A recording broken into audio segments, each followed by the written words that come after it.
Terima kasih, terpuji Engkau selama-lamanya. Di dalam nama yang kudus, di dalam nama Tuhan Yesus. Haleluya. Amin. Shalom Bapak Ibu Saudara sekalian, selamat pagi. Saya mau ngajak kita buka firman Tuhan lagi.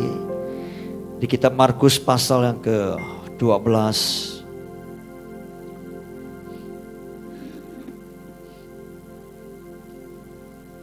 Ayat yang pertama sampai ayat yang ke-12, saudara. Saya akan membacakan buat saudara. Markus 12 ayat pertama. Lalu Yesus mulai berbicara kepada mereka dalam perumpamaan. Adalah seorang membuka kebun anggur dan menanam pagar sekelilingnya. Ia menggali lubang tempat memeras anggur dan mendirikan menara jaga.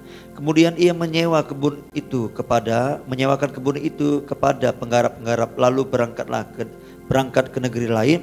Dan ketika sudah tiba musimnya, ia menyuruh seorang hamba kepada penggarap-penggarap itu untuk menerima sebagian dari hasil kebun itu dari mereka. Tetapi mereka menangkap hamba itu dan memukulnya, lalu menyuruhnya pergi dengan tangan hampa. Kemudian ia menyuruh pula seorang hamba lain kepada mereka. Orang ini mereka pukul sampai luka kepalanya dan sangat mereka permalukan. Lalu ia menyuruh seorang hamba lain lagi, dan orang ini mereka bunuh, dan banyak lagi yang lain. Ada yang mereka pukul dan ada yang mereka bunuh.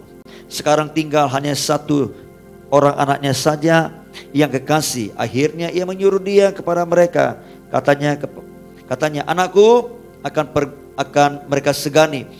Tetapi penggarap-penggarap itu berkata seorang kepada yang lain, ia adalah ahli waris, mari kita bunuh dia, maka warisan ini menjadi milik kita. Mereka menangkapnya dan membunuhnya, lalu melemparkannya keluar kebun anggur itu. Sekarang apa yang dilakukan oleh tuan kebun anggur itu? Ia akan datang dan membinasakan penggarap-penggarap itu, lalu mempercayakan kebun anggur itu kepada orang-orang lain. Tidak pernahkah kamu membaca nas ini? Batu yang dibuang oleh tukang-tukang bangunan telah menjadi batu penjuru. Hal itu terjadi dari pihak Tuhan, suatu perbuatan ajaib di mata kita. Ayat 12, perhatikan baik-baik saudara. Lalu mereka berusaha menangkap Yesus karena mereka tahu bahwa merekalah yang dimaksudkannya dengan perumpamaan itu. Tetapi mereka takut kepada orang banyak, jadi mereka pergi dan membiarkan dia, saudara.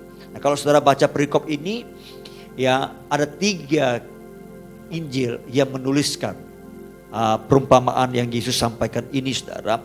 Ya, tapi saya tidak akan menguraikan soal perumpamaan ini, saudara. Ini perumpamaan ini Tuhan ajarkan, Tuhan sampaikan, ya, kepada waktu itu, ya, Tuhan tujukan kepada ahli-ahli Taurat, orang-orang Farisi, termasuk juga imam-imam kepala, bahkan juga orang-orang yang ikut bersama-sama dengan Yesus, yang mendengarkan pengajaran-pengajaran Yesus, saudara. Ya, kita tahu bahwa setiap pengajaran Yesus selalu itu menciptakan satu revolusi yang begitu luar biasa, ya, selalu itu menyingkapkan yang tersembunyi, saudara, seperti itu. Dan seringkali juga mungkin, ya, menyinggung. Ya, Yesus bukan menjahati orang, tapi memang Yesus ingin memperbaiki, saudara. Karena Yesus itu, kalau dia menyampaikan sesuatu, dia ingin orang itu berubah dan bertobat, saudara. Nah, dikatakan kalau saudara baca di ayat 12, saudara, ya, dikatakan begini. Lalu mereka berusaha menangkap Yesus. Ya, kenapa mereka ingin menangkap Yesus, saudara? Dikatakan begini. Karena mereka tahu, apa yang mereka tahu? Bahwa mereka yang dimaksudkan dengan perumpamaan itu. Jadi mereka tahu perumpamaan yang disampaikan adalah untuk mereka. Walaupun Yesus tidak secara eksplisit, saudara, ya, langsung ngomong tunjuk, saudara, seperti itu. Tapi Yesus menggunakan perumpamaan, saudara. Nah, ternyata ketika Yesus menyampaikan firman dengan perumpamaan, saudara, itu ternyata mereka tersinggung dengan firman yang Tuhan sampaikan kepada mereka. Ya, dan mereka dikatakan berusaha mau menangkap Yesus. Coba, orang menyampaikan sesuatu yang baik, ya, mungkin teguran, tapi orang itu tersinggung, saudara. Saya percaya banyak di antara kita yang seperti itu. Pertanyaan, kenapa perumpamaan yang Yesus sampaikan itu sampai menyinggung mereka? Karena perumpamaan yang Yesus sampaikan itu adalah firman. Dan firman itu, saudara ya, itu punya sifat menerangi. Ya, firman ketika disampaikan, dia akan menyingkapkan yang tersembunyi.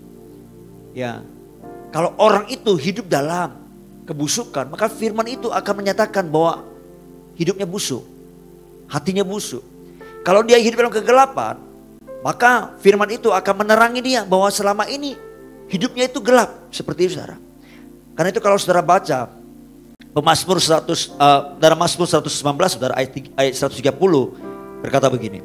Bila tersingkap, firman-firmanmu itu memberi terang, memberi pengertian kepada orang-orang bodoh. Dikatakan firman Tuhan itu menerangi, saudara. Dan terang itu, saudara tahu ya, kalau terang itu dia punya sifat mengungkapkan sesuatu. Andai kata ruangan ini, tempat ini di mana kami berada, ya itu gelap sama sekali, saudara.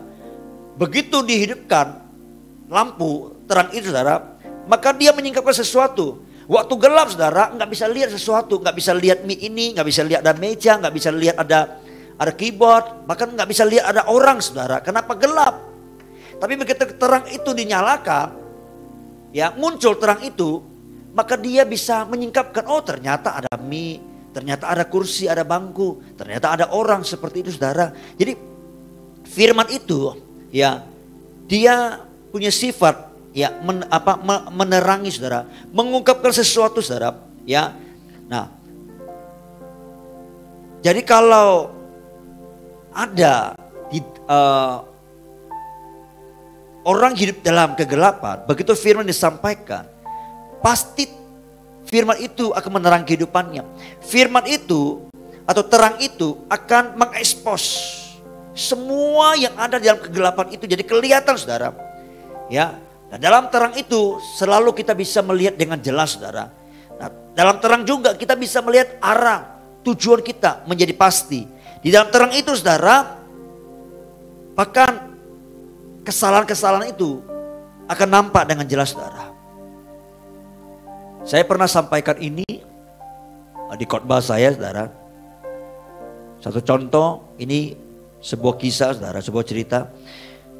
Satu kali di bulan Desember menjelang Natal, saudara, ada seorang hamba Tuhan ya dikirim kado oleh jemaatnya, saudara. Ya, jemaatnya telepon, "Shalom Om, ya, sorry Om, saya tahun ini nggak terpikir mau memberikan apa untuk Om sebagai hadiah Natal buat Om. Ya, tadi saya coba berpikir, oh saya coba pesan sepatu untuk Om. Saya berharap Om bisa menerimanya dengan senang hati," seperti itu. Ya, nah pendetanya menjawab, "Wah, saya senang banget seperti itu." Ya, tapi sudah terima belum Om? "Oh sudah, dikirim. Saya nggak tahu dari siapa, ya, nggak ada alamatnya, ya dikirim oleh Gojek," seperti itu, saudara. Ya, ditanya, "Gimana Om?" "Oh cocok sekali seperti itu, ukurannya pas banget." Kamu tahu bahwa Om punya kaki seperti itu, ya. Ya, lalu berkata, "Terima kasih ya, Om mungkin mau pakai, ya kebetulan ya malam ini ada kebaktian di gereja lain, ada perayaan Natal, ya Om diundang seperti itu. Ya, tapi boleh nggak Om tanya?" Ya, "Oh boleh Om, boleh seperti itu." Ya, lalu pendetanya berkata begini, "Kira-kira ya boleh nggak Om minta ganti warna yang lain?" Ya, "Kenapa Om?" "Ya, oh nggak apa-apa, cuma Om ini kan sudah punya sepatu warna yang hitam, ya kan? Nah, boleh nggak Om minta warna, misalnya warna coklat gitu loh, ya ditukar seperti itu." "Oh boleh Om, boleh seperti itu." Ya, gini aja Om, ya nanti saya akan suruh orang antarkan warna yang coklat untuk Om. Nah yang hitam Om simpan dulu, nanti minggu kita ketemu, Om kembalikan kepada saya seperti itu. Nanti saya akan balikkan ke tokonya Om seperti itu. Ya, lalu singkat cerita, saudara, ya siang harinya sepatu coklat itu dikirimlah ke rumah pendetanya seperti itu, saudara. Nah, begitu diterima, dia coba-coba, saudara. Ternyata luar biasa, bagus. Waktu dia coba, ya kan, dia pakai, tiba-tiba mati lampu. Ya, nah, mati lampu, dia buka sepatunya, ya, lalu kemudian dia taruhlah sepatu itu, ya, di rak sepatunya dengan sepatu yang warna hitam seperti itu, saudara, ya. Nah, apa yang terjadi, saudara? Mbaknya membantu di rumah, ya, bersih-bersih, ya, dia bersihkan lantai, dia bersihkan rak sepatu seperti itu, ya. Pendeta sudah sangat senang nih. Nanti malam saya akan pakai sepatu yang baru. Ya, di depan ratusan orang, mungkin ribuan orang yang akan hadir seperti itu. Ya.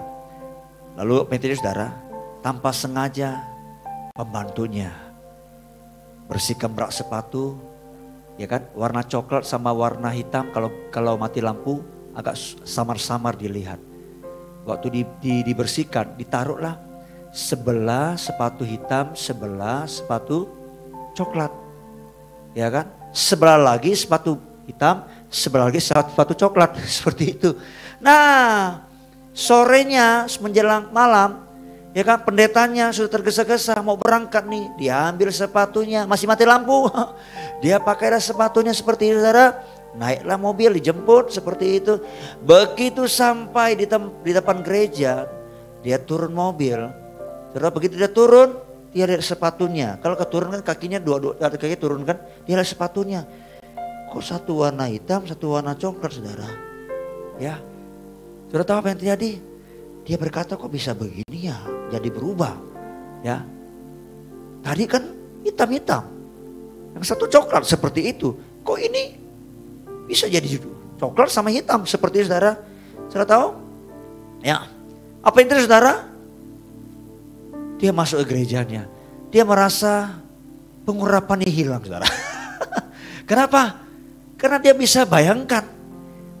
Dia berdiri di depan ribuan orang, melihat sepatunya warna coklat sama warna hitam. Itu bukan tren, saudara. Itu sebuah kesalahan. Ya, nah saudara, itulah terang itu, saudara. Begitu terang itu datang, maka dia menyingkapkan yang tersembunyi. Ya, begitu terang itu datang, saudara, maka terang itu mengekspos, saudara. Nah, terang itu memperlihatkan kesalahan, saudara. Terang itu memperlihatkan kenyataan yang sesungguhnya. Itulah terang, itulah firman Tuhan. Dan firman Tuhan dikatakan adalah terang manusia, saudara. Itu sebabnya ketika orang mendengarkan firman Tuhan, saudara, ada yang merasa ditemplak. Dia berkata, ini pendeta ini kok kalau khotbah suka menyinggung-nyinggung saya ya. Kok pendeta kalau khotbah ini, kok dia tahu saya ya? Kok dia tahu masalah saya?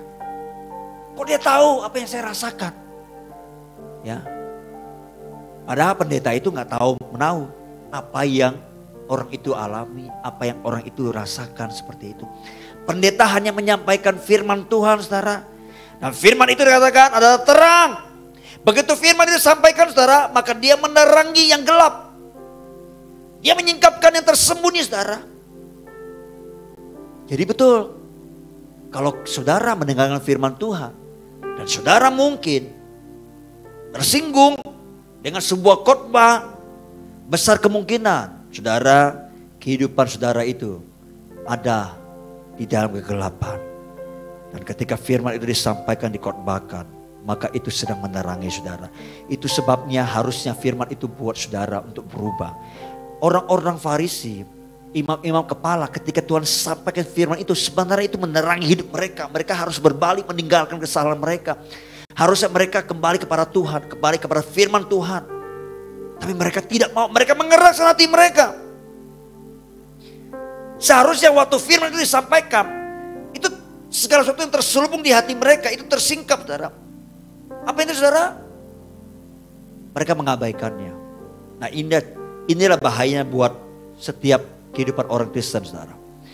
Hari-hari ini terlalu banyak firman yang disampaikan.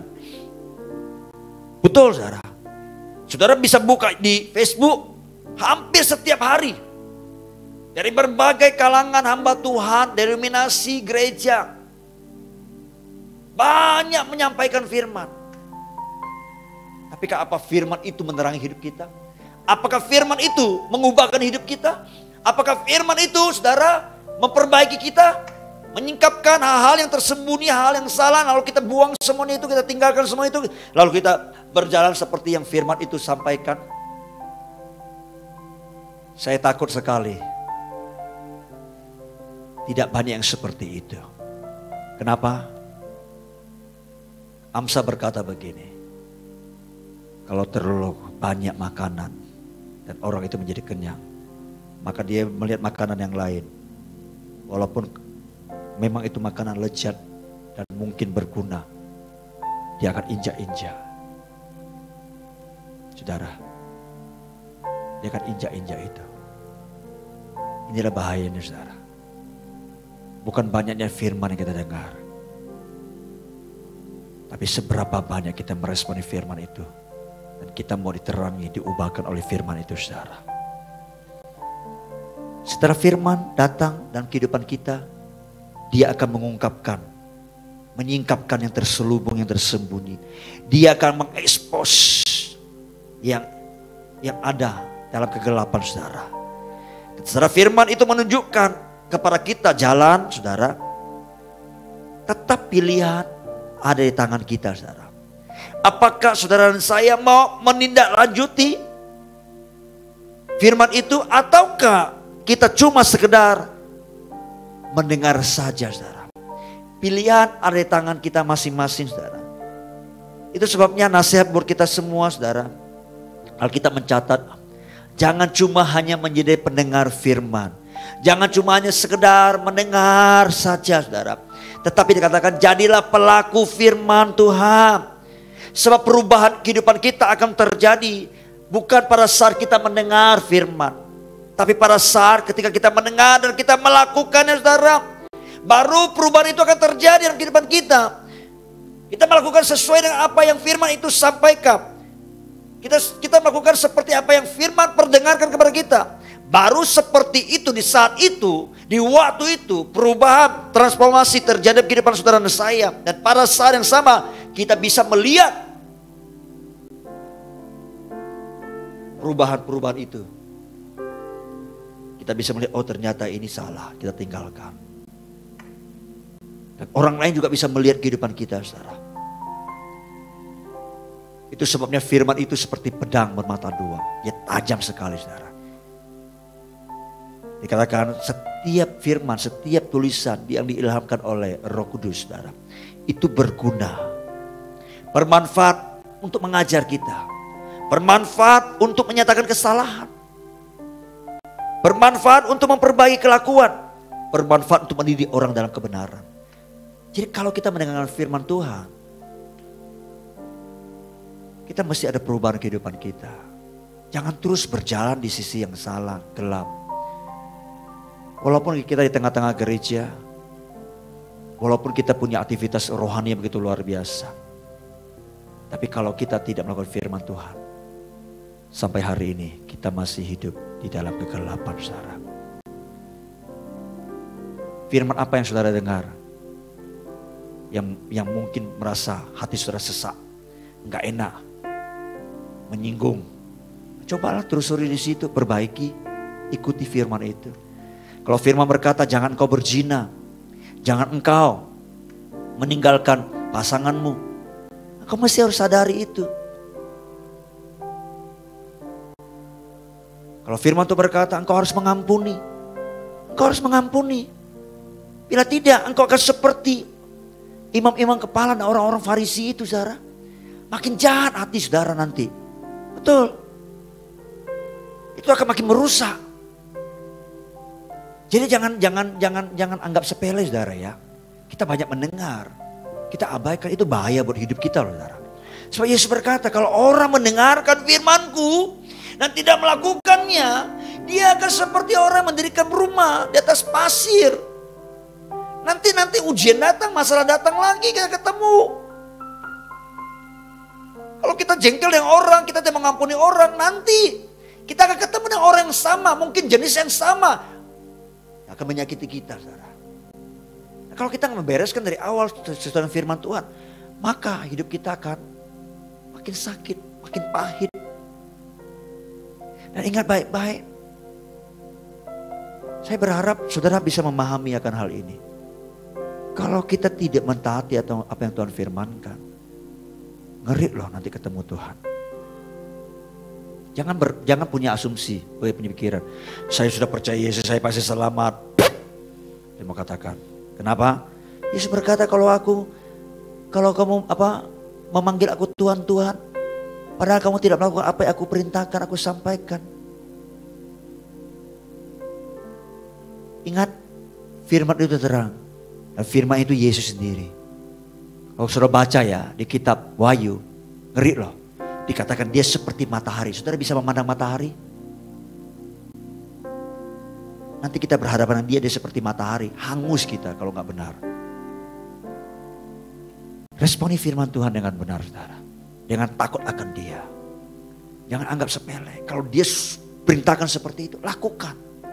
Itu baru kita menjadikan dia Tuhan. Tuhan itu artinya gini, aku ini budakmu, aku tunduk mengikuti apa yang kau sampaikan. Apa yang kau perintahkan. Dia itu kurios. Penguasa hidup kita. Kalau kita menjadikan dia Tuhan, kurios, kita harus tunduk kepada perintahnya. Mestinya seperti itu. Ya, jadi jangan hanya memandang dia sebagai Bapa yang baik, penuh kasih. Betul. Tapi dia juga apinya menghanguskan, saudara. Jadi sekali lagi, setiap firman yang kita dengar, entah hamba Tuhan mana yang mengkhotbah kita dengarkan, kita lihat di YouTube, di Facebook, ayo turuti firman itu, lakukan firman itu. Firman itulah yang akan menerangi hidup kita, memperbaiki kita, saudara. Amin, Bapak Ibu Saudara sekalian. Saya berharap seperti kitab Ibrani dikatakan, janganlah keraskan hatimu kalau engkau mendengarkan suaraku pada hari ini. Ya, saya berharap lemburkan hati saudara. Lakukanlah apa yang Tuhan firmankan. Saudara akan dibebaskan, saudara akan dipulihkan, saudara akan mengalami sukacita, damai sejahtera begitu luar biasa. Yesaya berkata begini, sekiranya engkau memperhatikan perintah-perintahku, maka damai sejahtera akan seperti sungai yang tidak pernah kering.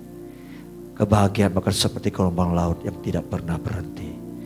Saudara ingin mengalami kebahagiaan, mengalami damai sejahtera, lakukanlah firman Tuhan. Waktu melakukannya memang tidak enak, karena akan mengikis daging kita, egois kita. Tapi akan membuat kita menjadi lebih baik seperti dia, seperti karakternya, seperti sifatnya.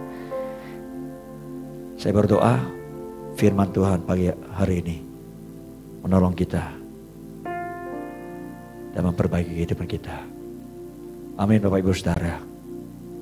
Ya, kita akan tutup. Kita menghampiri Tuhan.